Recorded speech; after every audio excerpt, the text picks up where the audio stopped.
Welcome back to the Offload Delay podcast. We are rolling again. It's been a few weeks, but times have been trying, and we've had a few hiccups with some guests, but we're back, and we're back with the doozy. A friend of mine for almost a decade now, a very good friend, a colleague, and a super smart individual is going to be joining me today. Multi-talented, and got his hands in so many things. I don't know how he keeps them straight from day to day. His name is Steve Morgan. Steve Dusty Morgan will be joining me real soon. He's a mechanic, a musician, a firefighter, the union president for the firefighters, his local. He's a family guy, a new dad, and unofficially the mayor of his neighborhood. Anyone that knows him will understand that fully. I've been trying to get Steve on for a while. There's a lot going on in the world right now, and Steve and I both agree that it kind of seems humbling at times to discuss our stress with what's going on out there. I'm hoping you can join us and get a bit of a break from that, hear about our world, hear about what we do, and answer some of the questions that I truly have about the union world and those that partake in that role in the workplace, not just in the firefighting world, but all over. There's a whole bunch of added stresses that come along with it, and pressures and demands for time. So without any further ado, I'm going to bring the man in right now. Hope everyone can join me in welcoming Steve. There's Steve Morgan right there. Dusty, how are you? I'm great. How are you doing, Ops? Doing great. Thanks so much for joining. It looks like you're live from your Scuttlebutt Lodge. Anyone that knows you, you're quite handy. You've got quite a setup. Live from the garage, yes. Yeah, it's a great setup that you got there. I'm going to zoom you in alone, try and get a bit of a view there. We have an amazing, we got some rustic lures, we got some old engines, motors, and I'm pretty sure that's a beer fridge, so absolutely help yourself if you're going to be having a pint today with the show or with whichever. They're close by if I get thirsty. Yeah, I'm so glad you could finally join. We've known each other, like I said, now for almost a decade, on a personal level as well as a professional level. Yeah, we started. And we've always gotten along really well, and we've seen each other go through some times, some trials, some tribulations, that's for sure. But I wanted specifically with you to talk about. First of all, congratulate you on the new family edition. Your beautiful daughter that we'll be introducing a bit later, and you and your lovely wife welcome Millie into the world just before the holidays. Yes, and at the same time, for whatever reason, you decided that you would take on a new role in the union and bring in that pressure and that stress. And a lot of us are super grateful that you are doing that for us. And I just wondered, your new union role, you're now our president of our local, and that comes with a whole bunch of new, what do we want to call it? More than responsibilities, just time constraints. And let's just start with how, first of all, I'll thank you again for all of us working alongside you and in that union. We're so glad you stepped up. But what got you involved, Steve, in the unions? To begin with, I mean, what drives someone to get into this world where really your time becomes everyone else's time, and you give up so much for the betterment of everybody else? So I'm just going to let you have the screen here for a minute. Just introduce yourself, kind of how long you've been in the game, what brings you into the union, and anything else you might want to say. Yeah, well, I've been working for our department for almost a decade now. I'm in my 9th year. And it's a pretty simple answer why I got involved in the union is I was asked. President of the day was looking for somebody to join the Grievance Committee.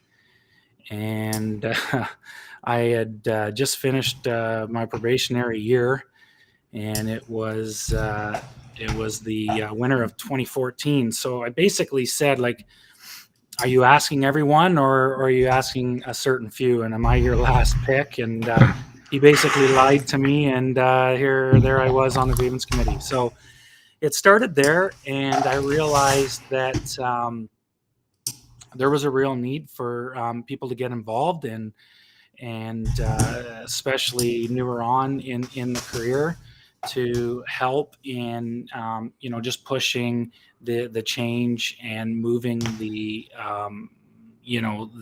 history forward. I then was on the executive board about a year later after that, and I was on the executive board as a vice president for 6 years, Wow. leading up to Jan 1st of this year, where I was acclaimed as the president. So, Well, I didn't realize it had been 6 years as the VP. You've had your hands in this a while. Do you have family in the union? Is that because quite often these union paths, these union individuals, the ones who are more active, have it in their blood. It's kind of a family trait. And is there any of that with you? A little bit, yes, absolutely. I wouldn't say that is where this stemmed from, but I definitely have some family that have served in various roles within construction unions. And they think I'm crazy that I'm doing this now, but it makes some interesting conversation around the table at different holidays. Crazy as far as time. That's the biggest thing that I see. Looking in, obviously, I'm a union paying member. I'm a member of the union, but I don't see the details behind the curtain that you have and that you have privy to. But I do see the time and your phone never being silent. It's always ringing. There's always something going now. Absolutely. That is one factor for sure. There's a lot of stresses that come with being in the role, not just as the president, but in all the different roles that we have. I mean, we have many committees with chairs. We have some that are on the more I guess on the help me out here, but not so much the more demanding side, but right. the funner side, the PR side, and then we have the other committees that are more in depth, like negotiations and grievance and the executive board, which are a little bit more in depth, a little bit more time consuming, but all equally as important, really. And now at our level, holding that president role, you now basically have fingers in all of those, correct? Like there's every single aspect of the union is somehow touched by your position. Yeah, absolutely. And that is one of the biggest changes I've noticed. I mean, you're getting it from all angles. To say there's a lot of irons in the fire is an understatement. But it's no different than any other president and any other local, certainly the same local our size. So, well, I was going to ask you, once you changed role in January, other than being a new father, from a union side, what was the single biggest change for you? What is the thing that you immediately noticed changed? Well, the phone, definitely, emails, phone calls are constant.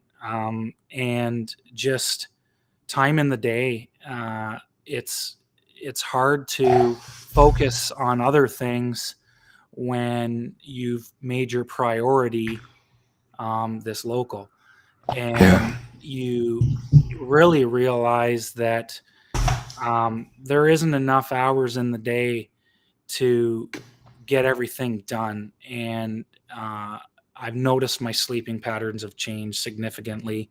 I'm up. I mean, everybody that knows who I am knows I fall asleep quite early. But now that's later, and I'm up during the middle of the night for a few hours, and then back up at my normal time, which is around 6 a.m. And the first thing I do is look at my phone and see what I've missed. And it's crazy what even comes in the middle of the night.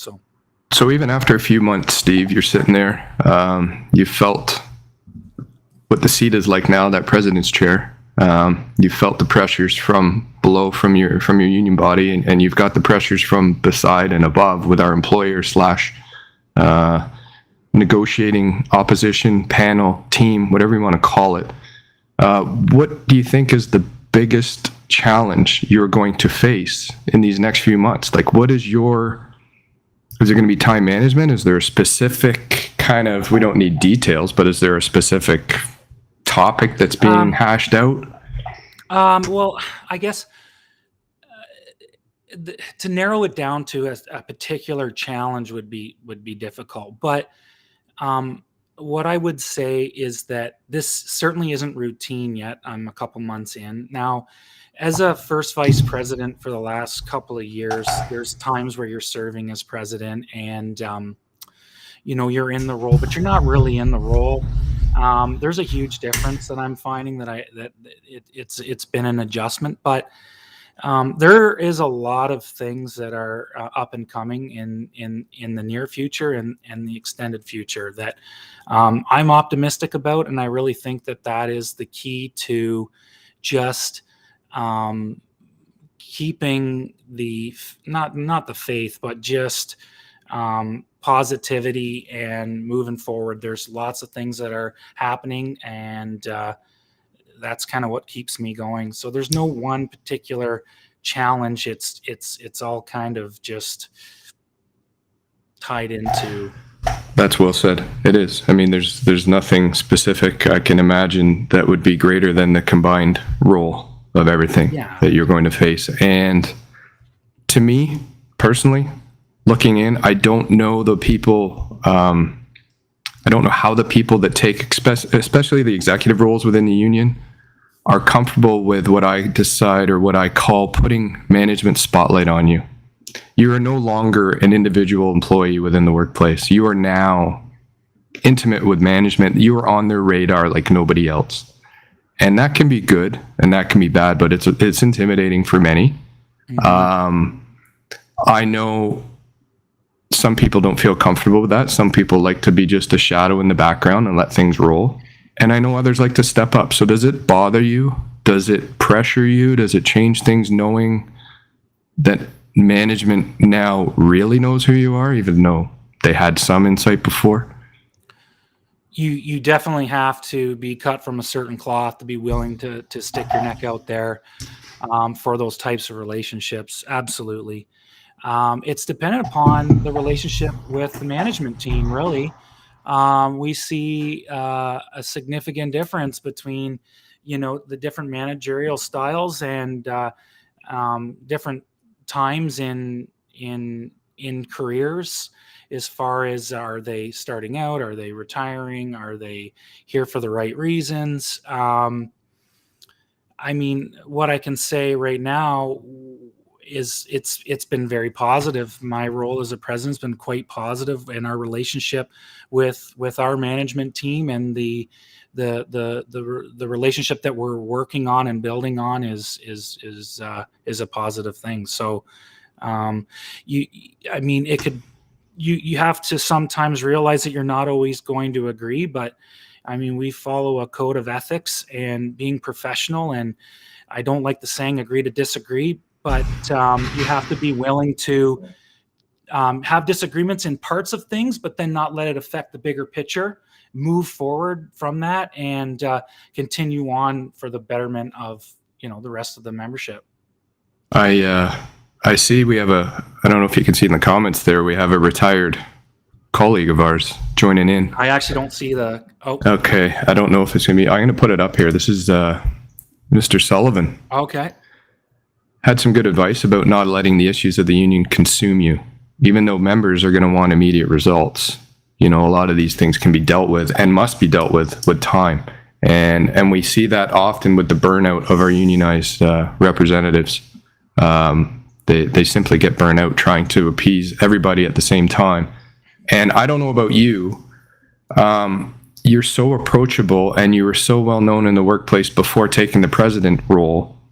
Do you think it may be a bit of a hindrance that everybody kind of directs themselves right to you immediately? There's no kind of hierarchy there where maybe we should be addressing things through a steward level or another representative level before. You already have big things on your plate, but you're the type of guy, just who you are, that wants to help everybody and be approachable. But is that going to become overwhelming for you, do you think? I thank you for that, but I actually don't feel that way. Good. I feel that the membership communicates properly through all the different chains. it usually starts with somebody that is on their shift or at their hall, and it's usually relayed through different members of the board or committee. And yeah, it usually ends up at me, but I do find that the membership really follows the easiest and closest ways to communicate with others before it gets to me. If Good. Yeah, I don't see it being an issue. And that's our job too within the union body, is to kind of empower you as best we can, but to give you the most applicable, the most profitable workplace, if you will, successful workplace. Like the inundation, and it's different because before Christmas, you and I would walk in. Sometimes we would see each other at the fire hall, and we just shoot the shit about anything. And now, if I have a union issue, I have to be super careful as to be like, okay, yes, you're the union guy now. You're the guy. Do we address it then, or do we deal with it later? And I think that's kind of the relationship that needs to be fostered with this new role with you and everybody. And I'm glad you're not feeling overwhelmed with it, because that means it's working. Whatever setup is working. So hopefully we can keep it that way. Now, if I could just add on that, yeah, Hopper, absolutely. Like the membership is really good. It's the bigger issues that where the real stress is. It's the things that that you aren't as easily controlled. It's where there's a lot of stakeholders and outside I guess influences that make it difficult to really make the change or state your position. So I feel very fortunate that our membership is so supportive. Excellent. We're going to get into a couple of tougher questions. I want to preface it by saying I'm not anti-union. I'm pro-union very much. You're the president, and we need to kind of dig into a couple of questions. And none of them they're just open-ended questions. And I wonder your thoughts, because I will honestly say that there's a reputation out there, not our union, not only our union, most unions, if not all, quote unquote, protect the weak. Unions can protect the weak at the expense of the strong or the talented individuals within the department. It's a tough role, right? And do you have thoughts on that statement? I do, and I'm glad that I do have an answer, and I'm glad that I didn't know that you were going to ask that, because that is certainly a conception of what a union is, and right. Particular to our circumstance in fire union is that we don't protect the weak. What we do is we have high expectations on management to follow the proper processes if there is disciplinary needed. And it's not always a 3-step process, but certainly in a union environment, it could be a verbal, it could be a written, it could be some time off, anything leading up into, dismissal, termination. But we don't always see that. And it's frustrating that we're not in a position to make policy, to have processes that are going to discriminate against anybody. But we're with being inclusive. But when there are times where members need disciplinary action, and as long as it's followed the proper processes, it happens. I mean, a lot of times it's hidden through confidentiality, and we don't really hear or see that it's being done. And that would be very particular to each local. Right. But we're not in a position to say we're protecting the weak and or throw somebody under the bus. Mm-hmm. But if a management team follows the proper processes and the ducks are in a row, the union is just there to represent the individual and let them know that they're being treated fairly. So if the punishment meets the crime, then the punishment meets the crime. And that's what I can say on that. I think that's an excellent answer. And I purposefully didn't let you know. We had a little pre-show chat. I wasn't going to give out all my cards, and I wasn't going to blindside you. I told you that. That was a great answer, and I don't want to turn this into pros and cons of unions and the whole. It's a whole university degree if you want to take that route in a career, really. Of the don't get me wrong. I'm not just union. Nope. There's certain things that it's beneficial, and there's other areas that it's not. And the focus today is really you. Let's call it what it is: volunteering. You're a volunteer to basically have a second career on behalf of all of us. That's what it is, for the betterment of your colleagues, your coworkers, your work environment, the city you serve. And that's what it comes down to. Yeah. There are some very minimal stipends, some very minimal. I don't want anyone to have the wrong thought that Steve's just raking in the money off of this as an extra role. A lot of this is his own time, his own doing, and a lot more than he's being compensated for. That's for sure. I didn't do it for the money. That's for sure. Yeah, and same with it. You'd be good with a podcast then, because there's nobody in those either. So yeah. I respect that answer, and I think it's a great answer. I just didn't want you to be able to stage it too much, and you got it. It was very eloquent, and I thought it was a great answer. So that leads me to kind of my next question is about misconceptions. So there are misconceptions around every line of work and every role within a workplace. But as a union, are there some big ones out there you'd like to kind of clear up? Is there anything out there you hear over and over where you're just like, no, this isn't the way it is. That's not true. I think you said a big one there with your hands are tied with a lot of these things because they're management issues that need to be designed, developed, and delivered, policies and certain documents that govern our workplace. Well, further to management, I guess I would say that I know for myself, I wanted to be a professional firefighter. I knew that was a union job. I knew that it's part of the international, the IAFF. I knew that it's part of the OPFFA, the Ontario Professional Firefighters Association. And I also knew that it was our local as well. And with that comes provisions under a constitution that we sign. We're bound to our There's a rule book, right? And bylaws. There's bylaws in there that we have to follow. And we're not, I guess, doing anything that is different than any other union group, especially in the fire service.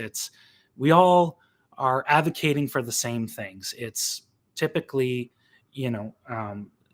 people power. It's better equipment. It's more efficiencies within the service, better public safety measures. It's not anything out of the norm. So misconceptions, I think that, would kind of stem from, the union thugs are on it again, and they're not letting this happen, or, they're putting their foot down, they're creating the wall. You hear the hidden agendas, right? You hear some of the body talking about the union has an agenda that we're not privy to. And don't get me wrong. I mean, there's certain, I can't speak to every single scenario that happens. Just, I know that anything that I've been involved in is there's a reason why things are done the way they are. And it's certainly not black and white. And that was part of the reason why I got involved. I was thinking misconception. That's why I got involved, was the misconception. I'm like, we're professional firefighters. This doesn't make sense. Why is there such a divide here? What is going on? Where's the disconnect? Where's the miscommunication?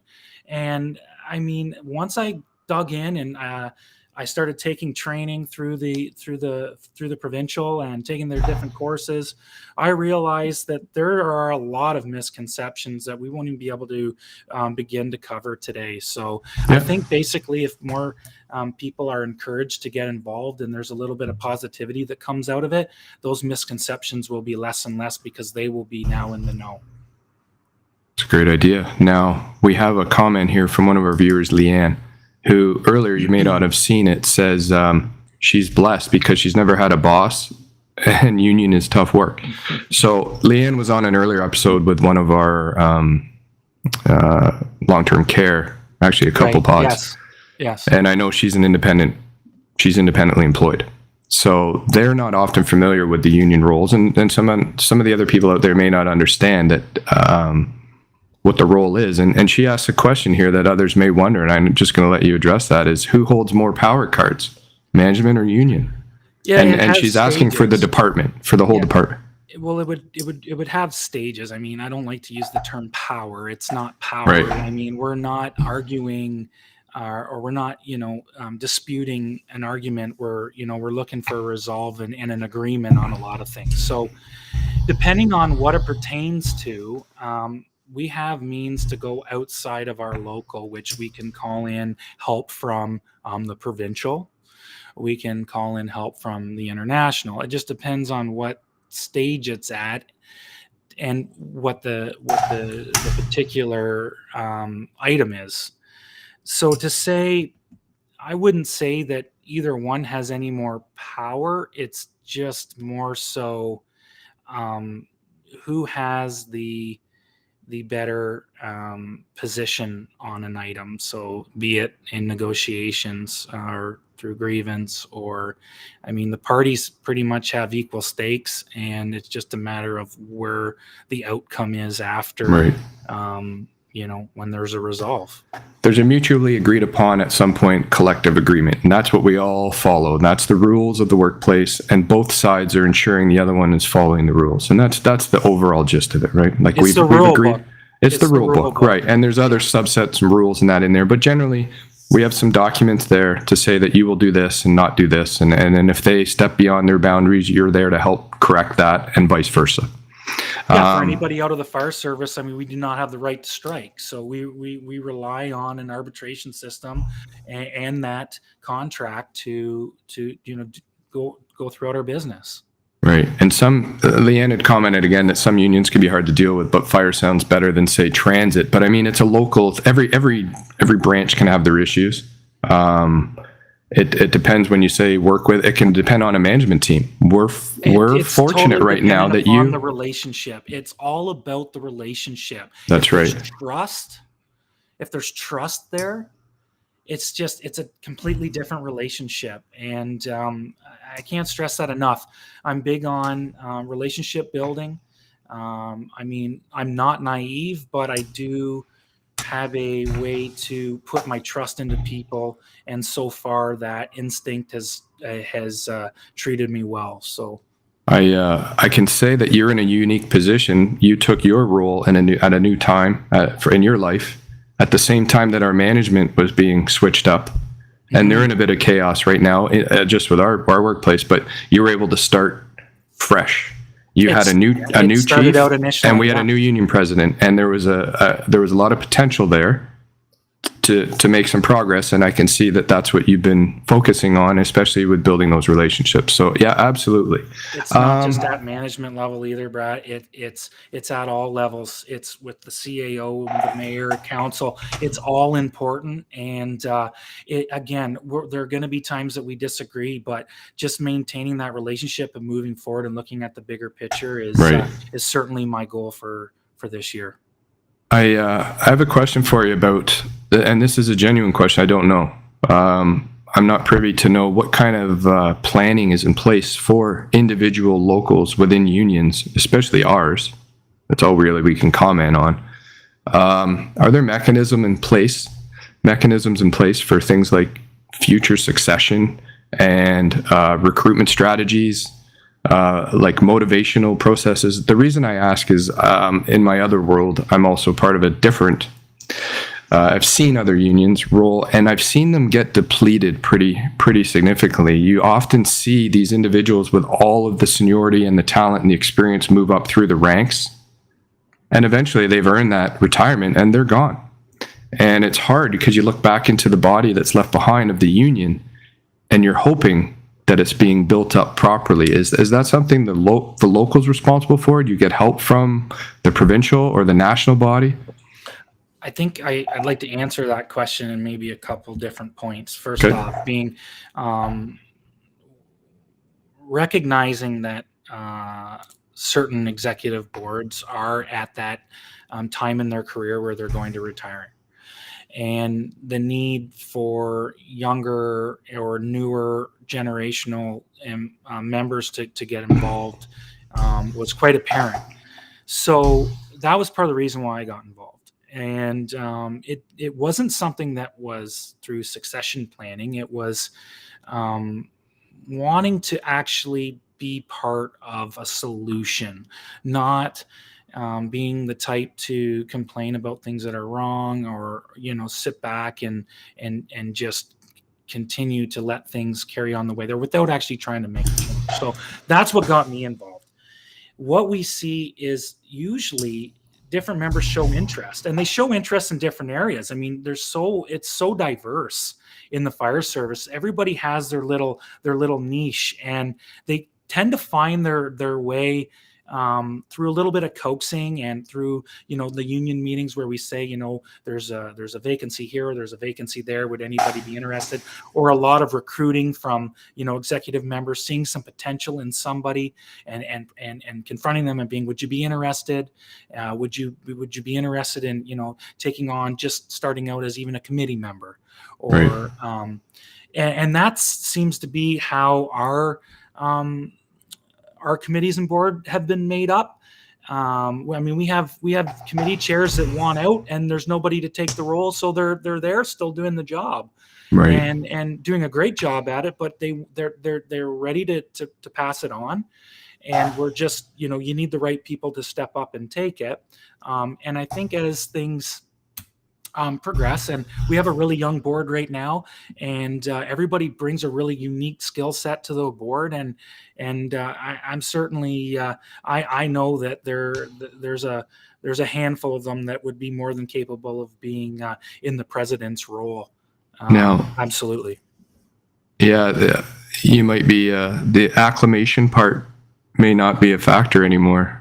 If you get enough of them involved coming in behind you like that, learning and wanting to be making a difference. Everybody a question for you. Everybody plays a part. It doesn't matter, right down to the person that comes to a meeting and shows support, actually wants it from the horse's mouth versus table talk. Like, everybody plays a valuable role. It's right. If the executive board fails, everybody fails. We're all in this together.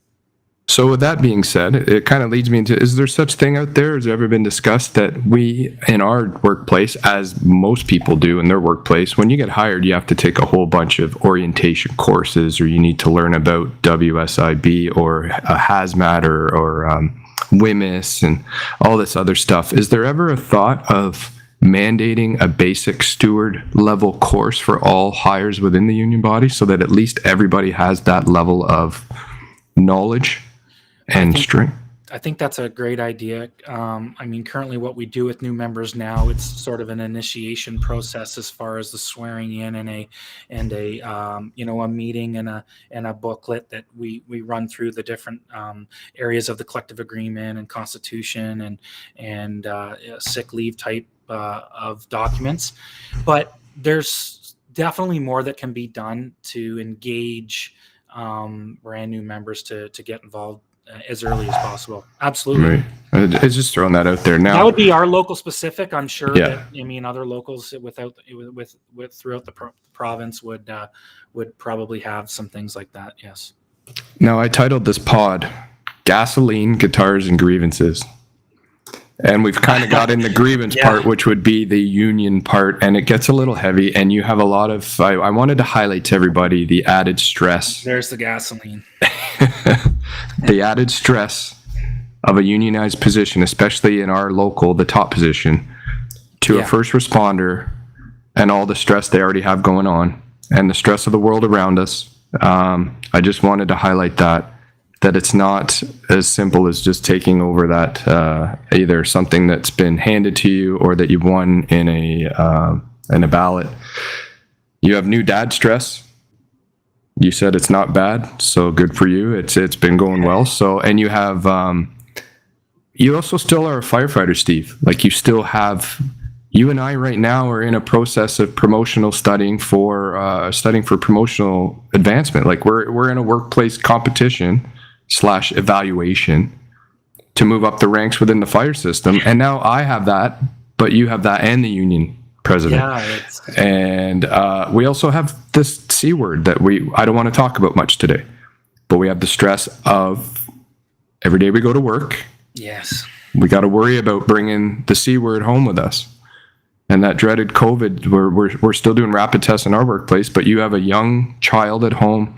You've got a mom caring for the child, your wife, it's a family. It's just, there's so much going on. So my question to you is, before we move on from the union, we're going to get out of this now, and then we're going to get into Steve. Okay. But before we do, can Steve right now in this role as union president ever be just Steve? Or is it always Steve with union in the background? There's never time off. It's never out of your mind. You've already alluded to your sleep being a bit affected. I think it's too early to tell. Okay. I feel that, again, remaining optimistic that the more experience and time into this, and again, it's very situational. It does come in waves. There just seems to be a lot on the agenda right now, and right now I would say it's tough to do the same things that I would have been doing say last year, but I think that as I get more experience in the role, and time management maybe is changed a little bit, then I mean, yeah. I know it's a hard answer. So. It's a tough answer because you're only one phone call away of the next 6 months of your life's being turned upside down with another issue that you didn't know exists. Like we understand that. And I hope, I turned my phone down, but I know it's going off, and I'm just like, what's going on here? But yeah, that's going to be your life for the next while, and that's what you signed up for. But I wanted to bring you on as a friend. Yeah, I was happy to bring you on as a friend and a colleague that I respect a lot, and thank you for putting that effort forward. And I wanted to highlight that it's not just I am the union president and you get to wear the name tag and you walk around and that's that. I mean, there's a lot of added stress that you brought on behalf of all of us, and we're all thanking you. And we're looking forward to seeing what's going to happen in these months to come. So I think big things, as what I can relate to anybody that's listening that knows where we are. Big things. Good. Absolutely. And we're also respectful to those before us who negotiated the agreements we're working under. It's no less on them. It's just I'm more familiar with you, and you and I have been friends, and this was a great opportunity to thank you. Everybody's helped pave the way. That's right. Absolutely. So you add this stress. How do you deal with stress? I know you have some hobbies. You're probably one of the busiest guys I know. You're a mechanic, a motorcycle mechanic, but basically that's how I met you. And then that's how you came to the workplace. So the mechanic's getting hired, but I don't think there's a thing out there with a motor that you don't work on. Your house is the local drop zone for everybody that's got issues with anything around. It used to be. Yeah. So you're talented that way. You're a talented musician. You've had some gigs at the local pubs, bars, and outdoor festivals, jamborees. We've been able to see you perform at our staff functions. Fundraisers are the biggest thing. I mean, our toy drive fundraisers is a great way to be able to play guitar and raise some money. Some toys. Before we get into, I'm going to ask you to play a song. Okay. Because first and foremost, it's like finding a diamond in the rough these days to get you to pick up that guitar again. It really is. You're too busy. It's been a while. But I also want to get into, I mentioned that you became, what was Millie's birthday? What month was it? November, or were we in December? No, or was she's October 14th. It was that long ago. Yeah. And here, I want to show everybody this amazing photo of you and baby Millie. She's an absolute doll. And I wanted to recognize more than just the union side of you. And I thought it was a great way to show the family. Yeah, absolutely. I mean, yeah. There you are there. There's Swan or your Jacqueline. My swans, yeah. Yeah, that's, if anyone's wondering, if you're not watching this, if you end up listening to this on audio, there's a great picture of Steve and his wife Jacqueline and baby Millie there, and they're outside having a pint in the snow, and probably where you can find him most days when he's not at the union office or the fire hall. I just know that you have your hands in so many things, but you have a really unique hobby going on right now with snowmobiles. I And do. not just snowmobiles. Everybody Yeah. hears snowmobiles and they're like, how would you have a Oh, hobby with that? There's like $15,000 minimum investment in that. And you've taken it another way. So Yeah. I remember you telling me a story about you're always moving things and fixing things and getting things acquired and sell them and do them. But you found this gem. Yeah, I did. And that is a what? For people not able to see this That or is that don't a know what it is. 1974 Skidoo TNT 440 free air. So what does that mean? It's old. It's from 74. It's coming up. But it's on not 50 just years 74. old. Yeah. It's not just 74. There's a story to this. And I think you started to get into collecting this vintage era snowmobiles, correct?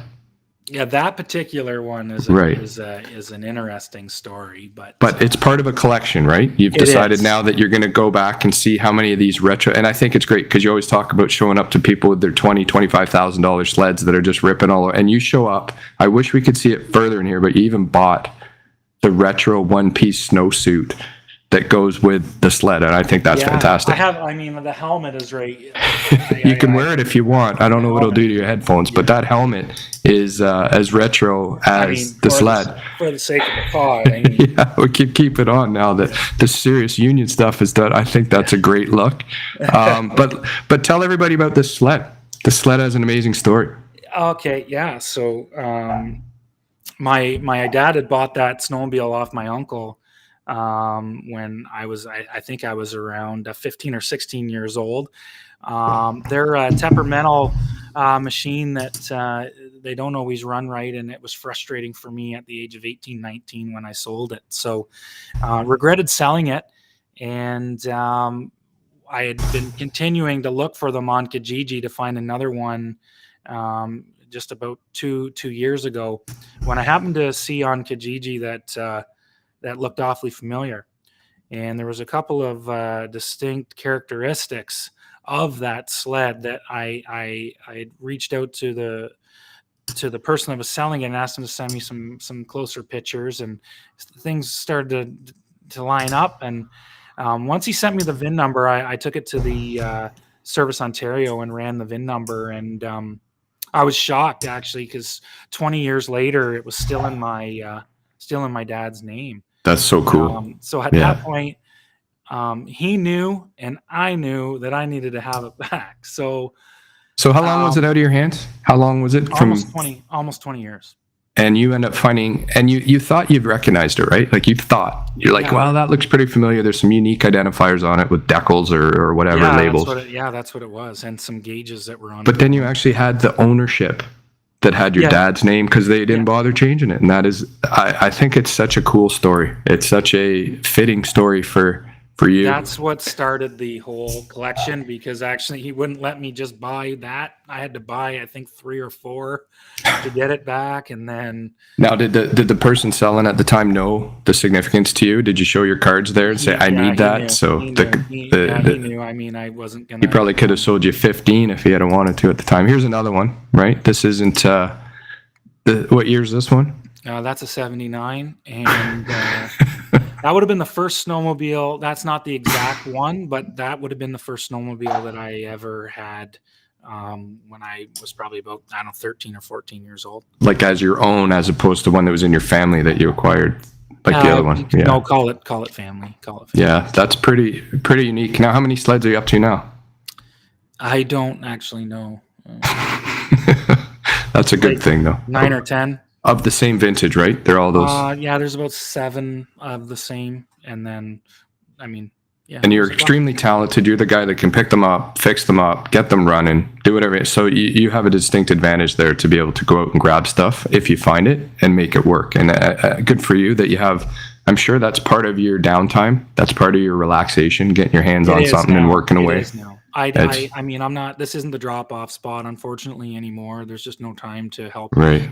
people out, and it's full of my projects. And let's be honest, you help me out too with stuff. It's not just I'm not a standalone. It's everybody that knows you. You've somehow. Yeah, that's what You're that guy. I love helping people out with that sort of thing, and it's certainly now a way to relax. And as much as they are a pain in the butt. There's some reward there with just getting out in the garage and getting my hands dirty and off the computer. So some more of your relaxation, right? I know that you have lots of hobbies, but you enjoy this. Oh, there's you with the chef's hat, and it looks like pizza dough or something going on. But you love to cook.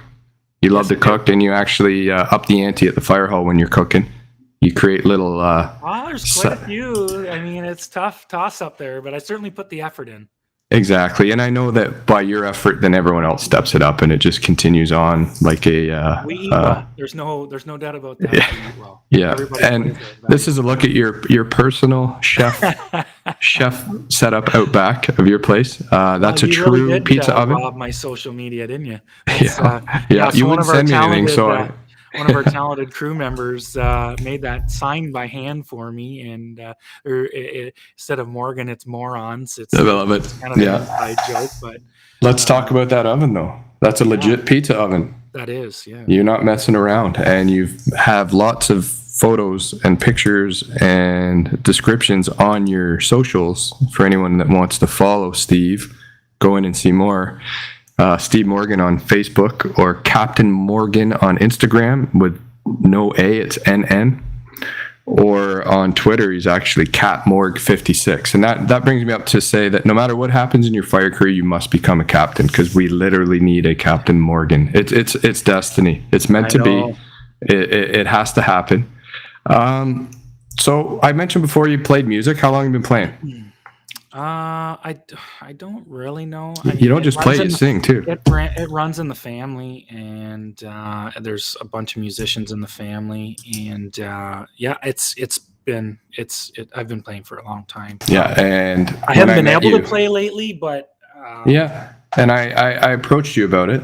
I was really hoping you would say yes. We haven't confirmed yet, but that you would say you'd be willing to pull out that guitar and play us a tune while we had you on the podcast today. And it's just kind of another one of your stress outlets, and it goes with the show. It definitely is something that it is a stress outlet for sure.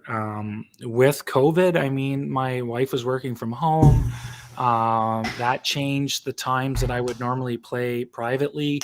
I would come home from shift, have a coffee, unwind, play for an hour. And also when Jacqueline would get up for work in the morning and leave, I would play for an hour, like a few times a week, which we're going on 3 years now of that not happening. Yeah. So a lot changes with that, but I mean, guitars is a lifelong thing. And as long as you have fingers, then I mean, I'll be able to pick up where I've left off the last couple of years. Does that mean you'd be willing to play today? Yeah, absolutely. Yeah. Well, if you're able to, I think we're set up well here to have. You want me to do it right now? Yeah. Let's see if you got a guitar handy. You want so as much as I'm having a hard time remembering songs now, I thought I'd give you two options, Hopper. If you wanted 90s alternative or some country. So, go with the one that you're most comfortable with, because it's been a while. I'm not going to be the one that I know. Okay, let's do some 90s. Let's do some 90s. And for everybody out there watching, listening, you're no longer Steve Morgan. When the guitar comes in hand, the stage name is Dusty Morgan. It's going to be hard to beat that name. And you actually have a YouTube channel, Dusty Morgan Music. I know it's out of date, and I know you didn't really want to, but this is, I put the handle at the bottom of the screen here that people can find you at. And there's some people in the audience here that are absolutely looking forward to this, and I'm included. So I'm going to give you the screen. Okay. Well, I know how much you like the 90s alternative. Every time I'm with you, you've got. So I'll give you a little 7 Mary 3. Oh, beautiful. Okay, so have at her. We'll be back. I'll bring you in when you're done here. Okay, thanks.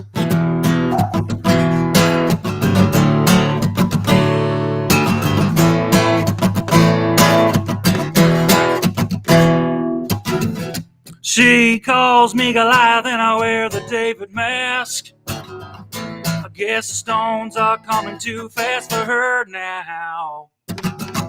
No, I like to believe this nervousness will pass. All the stones that are thrown are building up a wall. I have become cumbersome to this world. I have become cumbersome to my girl. You know, I like to believe we can reconcile the past, resurrect those bridges with an ancient glance. But my all-stone face can't seem to break her down. She remembers bridges, burn them to the ground. I have become cumbersome to this world. I have become cumbersome to my girl. Too heavy, too light, too black or too white, too wrong or too right, the day or the night. Cumbersome. Too rich or too poor, she's wanting me less and I'm wanting her more. A bitter taste is cumbersome. Oh yeah, no, no, no.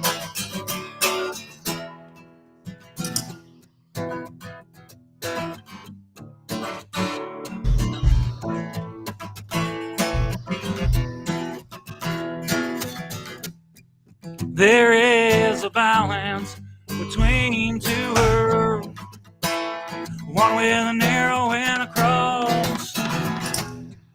Regardless of the balance, life has become cumbersome. Can't thank you enough, Steve. Dusty. You haven't lost a touch.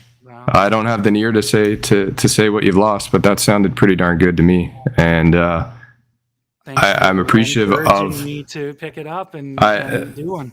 I love that song. It's a great song. I've been in your boat. I know it's playing. It was, and that's you on what you call a bit of rust, having to have some time away. And I know the fact that you can even memorize all the lyrics to these songs. I think I know the lyrics, but I'm not brave enough to ever try and say them because I think I make a few of them up, like most of us do.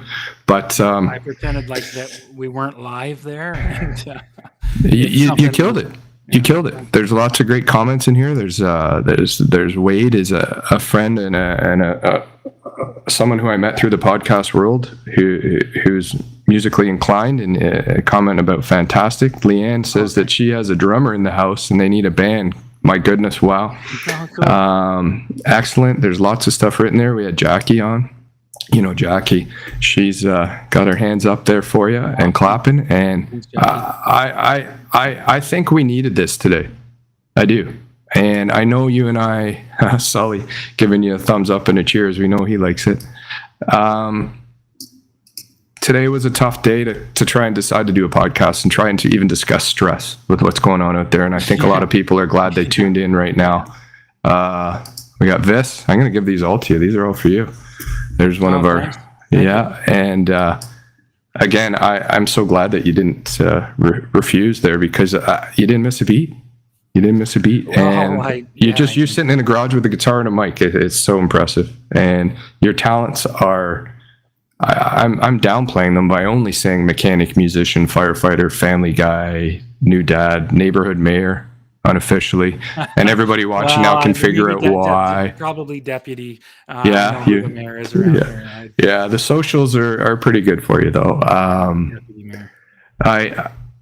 I know you've watched the pod before, and I know that I have 3 questions at the end. Yeah. Did you get to rehearse these? I thought it was just 2. No, there's 3. So they're all simple. I think one is the fly on the wall question. And for you, I have no idea where you're going to go with this because there's so many interesting worlds out there we'd like to have a view in. So if you could be a fly on the wall anywhere, or with who?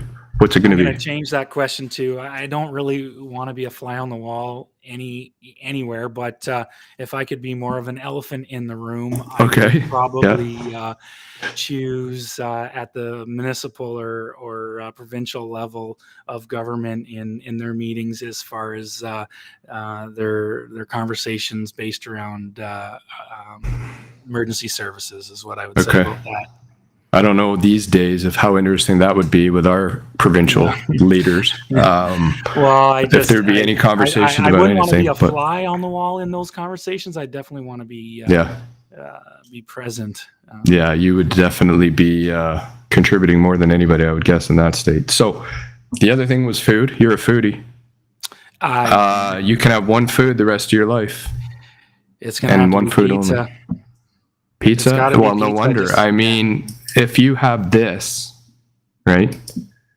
Yeah. In your backyard. I think you can switch it up too. I mean, I love chicken wings, but like you can make so many different types of pizza. Who would really want one? So you're such a union guy. I said one thing. One thing. Now you're going for two. Sorry. Yeah, I got you. It's just the union in you. Another one that may be interesting. Yeah.